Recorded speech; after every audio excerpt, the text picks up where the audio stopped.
what's up, Headspaces? VJ the brother from the ancient mother.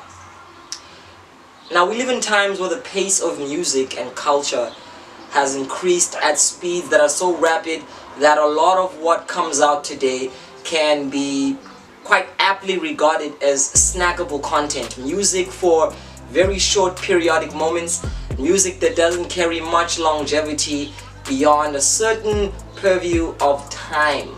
Whereas you kind of go back a couple of steps and move into the era of the pre-social media, pre-internet madness phase, particularly in South Africa, where, to be honest, we're still trying to go into the fourth industrial revolution.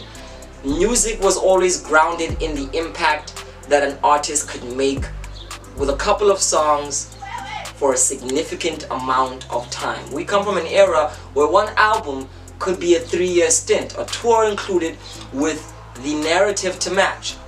Why am I talking about this periodic shift and growth of how music is consumed and how it impacts the way the artist tells their story? I want to talk about Senzo Vilakazi from Katlehong, aka K1, better known to us as KWESTA, and I want to ask the question: after being in the game from 2007 to now, to what is that? How many years is that, I guess? And that is all fried up. That's more than a decade. It's more than a decade. KO recently came out basically affirming his own greatness. 16 years because he's made 16 years, right? AKA has also been an artist who's gone beyond the 10-year mark. Yes. Casper's gone beyond the 10-year mark. So we're in an era where the primary millennial rappers who were part of what we could call SA rap's second wave, because if we're going to trace back the real moment in which South African hip-hop began to open up its palette to a general South African audience, then we have to start at around about 2005 with Squatter Camp coming into the foreground. This is not ignoring the massive impact that was made by Prophets of the City and artists prior that moment. But to be honest, these were blimps and schisms of eccentricity in what was pretty much still a country that focalized itself along electronic dance music lines. How 2005-2006 shifted the paradigm was that it created a phase where rap artists in South Africa became more aware of the linguistic issue and how it ties into the colonial legacy that we've inherited. I keep on making the point that because of South Africa's apartheid past, because of the trade and the syndication of media culture that we've received from the rest of the world, we still carry a dark colonial cloud of taste that influences the way we look at excellence. Till this day, I argue that a lot of the rappers we emphasize as great play into proximity with the tropes that we've learned from the Western American value, Western American aesthetic, Western American standard. So we need to, or at least this is the argument from VJ, we need to start assessing or maybe reassessing how we as Africans, we as South Africans can truly excel with rap and with hip-hop in a context that's true to the particular nuances that come from our culture. We live in an environment where wearing Timbs in the hot tropical heat doesn't really play out as practical as you might think, it might seem. We live in an environment where b-boying becomes more akin to wupanzula. We live in an environment where we can't ignore how the first real proponent of rap being used effectively in this country was a little movement called Kwaito, which shook this country and as a result the world. How does all of this stuff relate to KWESTA? KWESTA comes in a group of peers who are AKA Casper Nyovest, Ricky Rick, and pretty much Kulichana, right? Who am I forgetting? KO. KO, yeah. So within those group of peers, here's one thing I feel stands out about KWESTA. Kulichana blew up as part of a group, Murafe. and as part of a greater collective movement, Motswako. And a lot of that was pivotal and fundamental to the way that he evolved. We know Kulichana from the cosigns that Jaba gives. And tying into these cosigns that Double HP gives, let's enter into Casper. Casper pretty much not the most clinical lyricist, but an artist who had an ear and an eye for the latest trends and took advantage of gimmicks which were parallel to what was happening in the States way before other artists could say the word trap. With songs like Kusheshe and songs like Dokshabeleza, he was able to enter into the fore to a bubbling trend which was only beginning to rise in South Africa at that moment. So in other words, Casper took advantage of international trend. Casper also took advantage of the Double HP cosign, and Casper rode on the coattails of a lot of artists who were creating innovative things alongside him at that time. The dances that Malum Kukat was bringing across. AKA, in his own right, a great artist, somebody who's able to attend to every shade of the human emotion, whose consistency streams from what he did with Entity, which was very little known at that time, to how he became part of the sonic scope of South Africa's rap and being part of the Ivy League production crew, which helped him study as a strategist in the backdrop of how South African music can wire itself to a place that is global but also lives to its local authenticity. So by the time he stepped to the fore as a rapper, he had crossed all the marks and was ready to conquer. Now, why am I talking about all of these peers? While Casper was busy creating stadium campaigns to fill up whichever arena he could and cashing in endorsements, while Kulichana was building a massive hip-hop movement which later became the biggest hip-hop festival in this country, while KO was riding the hype of the Tear Gas legacy and creating a new super group, while AKA was taking names on social media and bathing in the scandal of dating the latest it girls while still being regarded as South Africa's most lovable asshole, the only thing KWESTA has ever done is make music. While all of the other peers had this assistance of either having pop culture relevance, of being in the news a lot, of having other side hustles which helped grow their capacity, of being entrepreneurs in their own right, which helped level them to what was arguably all GOAT status, the only thing Senzo Vilakazi has ever done is just drop good music. And yet he's still classified among them as a great. Now I think that stands for something. That the fact that KWESTA has never done anything besides focus on the craft and how to expand it, for me, is one of the most telling signs that we might just have a GOAT. Because if AKA is popular because he makes both good music and he makes people angry, if Casper is popular because all of the stunts he pulls to just boxing everybody recently, if KO is popular because he was the general of a Skanda army, KWESTA's only claim to fame is simply just dropping beautifully oozing bars with that baritone voice that shook up the hood, and allowing that to become the legacy of both Kwaito and what was created through Squatter Camp. Now I say that's the first qualifying factor. KWESTA's unique edge is purely the music.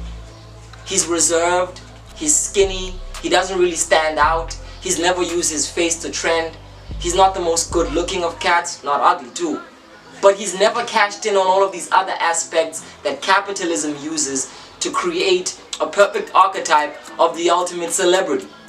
Whereas all his other peers ride on those elements, the only thing the boy from K1 has is that nigga can spit and he can write good songs. So let's look at it according to the 5 principles. Originality. From the get-go, KWESTA's tone, KWESTA's texture, KWESTA's cadences were unique. It was this uniqueness which captured the Bada being stable to begin with. And even though eventually there would be differences in how KWESTA felt he was unattended to at what was pretty much a cusp in Squatter Camp's career, influencing him to team up with Nota, thereby creating a legacy of their own, entering the era of what he would call himself Dakar, which basically stands for Dark King of African Rap. Even in that label, you could see that KWESTA's ambition was particularly related to the continent. Whereas most rappers ride on this cultish obsession with being popular in America, KWESTA wanted to be the best rapper in the continent. So we can arguably say KWESTA is probably the only Pan-African MC who's been able to transcend the commercial scope by just dedicating himself to exploring the different flavors that the continent has and relying on what the continent can do to shift the scope of the world. So there, right there, KWESTA is a GOAT because he fundamentally represents that A principle. He's never relied on global trend. He's never relied on cashing in on waves that were internationally based. KWESTA's always sniffed the times and reduced them back to the air of South Africa's mass populace. And this is why, till this day, he has remained resilient with no scandal, with no celebrity tie-ins, with very little cosigns, because as much as he was a part of Bada Bing, let's be honest, he wasn't really riding on the Squatter Camp legacy. Let's go. So originality is something KWESTA easily gets. Because who sounds like KWESTA? Who was able to come to Sway in the morning? Let's talk about that for a second. AKA went to Sway, Casper went to Sway, Dumi went to Sway, Nasty C went to Sway. And if we look at all of those interviews, all of these other MCs lend themselves to global trend. Even Casper, with the splashes of Mutswako that he might spit, he gave a rehearsed verse that a whole lot of people were familiar with. And most importantly, the narrative when it comes to how Sway engages with rappers' use of the South African rappers' use of the word nigger, how hip-hop is relevant, and how South Africans find power through hip-hop. Watch KWESTA's interview and watch how he is able to tell a basic, simple story of what it's like to be in the South African ghettos, to be attracted to hip-hop in that context, to strive to do it in a way that we can make it ours. And he still gave a lyrical fire performance that regarded him as a hyena in his own right. Let's go into the second principle, mass appeal. Clearly, KWESTA's catalog started in 2010 with Special Request, which was really him trying to find himself by experimenting with kind of different bouncy, Lil Wayne era-esque sonic tropes, but at the very same time, again, anchoring this on township South African flair. It wasn't up until 2013 with Dakar, when Boom Shakalaka started basically traveling in the radio waves, that he started to now peek into what was more than just the cypher scene. KWESTA has proven himself as a lyricist, being part of that shizness era rap, being part of South Africa's early fundamental hip-hop growth as a teen, mind you. So he represents a story where somebody who's young sacrifices what many would think is the way to a standard future by going into an institution, getting a day job, and he goes and he dives into this thing called rap, and he makes it. He makes it because he has something unique. He makes it because he has a rap singing style that attaches itself to tradition and yet breaks out to become its own unique phenomenon. Dakar steps into the foreground, and through Boom Shakalaka, we're able to familiarize ourselves with KWESTA outside of the hip-hop head bracket. But 2013 is when it all changes. 2016 with the sequel. Now Dakar 2 shook South Africa's perception as far as hip-hop was concerned. Whether you're talking about Noma Yini, Day One's, freaking Ngutu, amongst other hits that one album was able to fundamentally give us, we can still, till this day, bang to those tracks nostalgically and still feel that they fit into the context of where music is today. See, KWESTA is one of those artists who saw how transitioning is important, but who also realized how innovating is important. So KWESTA is definitely a futurist. KWESTA is definitely an artist who seeks to understand what is possible. And when he started to slow down those house songs and create a flavor which was very much an ode to where we had come from with Kwaito, with more lyrical technicality that still oozed that flavor and that charisma that South Africans loved, and referenced things which were a major part of our culture, he had made it. He had finally become the rapper who could become commercially viable and be on a billboard and be used to sell objects, because now what he was about, this authentic township experience, was represented and pretty much epitomized by KWESTA. Now I think arguably Dark Heart 2 goes down as a classic. So we've got one classic in his arsenal. And let's go into emotional range. KWESTA's gotten married right in front of us. He's given us songs dedicated to love. Yasfela Ngawe. He's given us experiences where people can not only be there with him in moments of agitation, strife, inspiration, in getting the job, in leaving the job, but also in moments of love. How many rappers, especially in his peer group, have songs that you could play in your wedding?